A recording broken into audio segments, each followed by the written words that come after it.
గుంటూరు జిల్లా Mangalagiri NRI junction వద్ద గౌతమ్ బుద్ధ రోడ్డుపై టీడీపీ జనసేన నాయకులు నిరసన దిగారు. సుమారు 13 కోట్ల రూపాయలతో నిర్మించిన గౌతమ బుద్ధ రోడ్డు నాణ్యతకు తిలోక దళాలు ఇస్తూ నాసిరకం రోడ్డు నిర్మించారని టీడీపీ జిల్లా కార్యదర్శి పోతినేని శ్రీనివాసరావు ఆరోపించారు.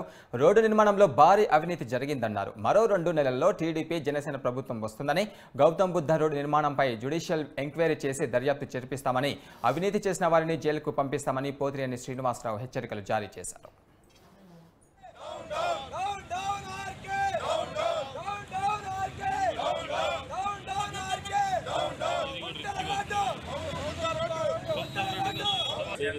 ఆధ్వర్యంలో గౌతమ బుద్ధ రోడ్డుని మేమంతా కూడా పరిశీలించడం జరిగింది.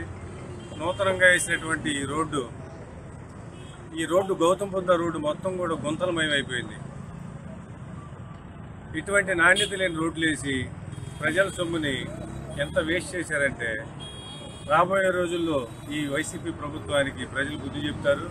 నాణ్యత లేని రోడ్లు వేసి కాంట్రాక్టర్ని కోటీశ్వరులు చేయటమే తప్ప ఎటువంటి ప్రజలకు ఉపయోగం లేదు. ఇలాంటి గుంతలు ఉన్న రోడ్డుకి వాళ్ళంతా బిల్లులు పాస్ చేయించుకోవటం, ఎక్కడా కూడా అసలు నాణ్యత లేని రోడ్డు కనీసం నిన్న ప్రారంభించారు.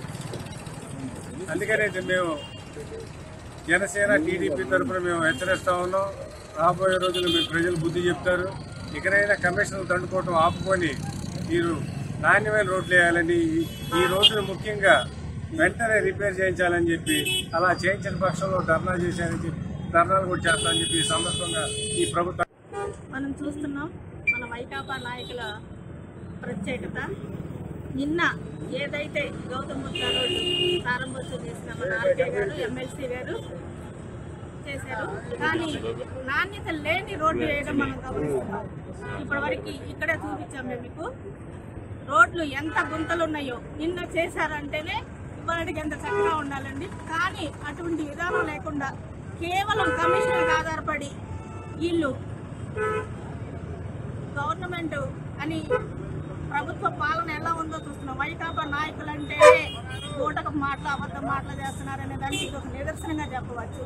గుంతల రోడ్లతోనే ప్రారంభోత్సవం చేశారు. ప్రారంభోత్సవం చేసిన రోడ్డు ఎలా ఉండాలో కూడా తెలియలేని పరిస్థితుల్లో వైకాపా నాయకులు ఉన్నారంటే మనం ఆలోచించుకోవాల్సిన పరిస్థితి మనం చూసాము.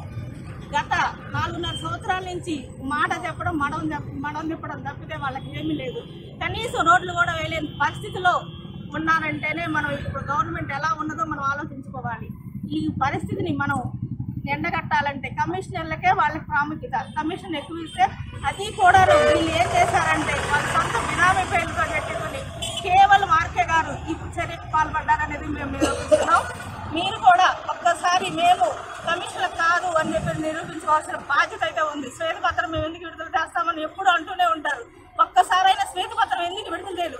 ప్రజలకు చెప్పాల్సిన బాధ్యత ఉందా లేదా?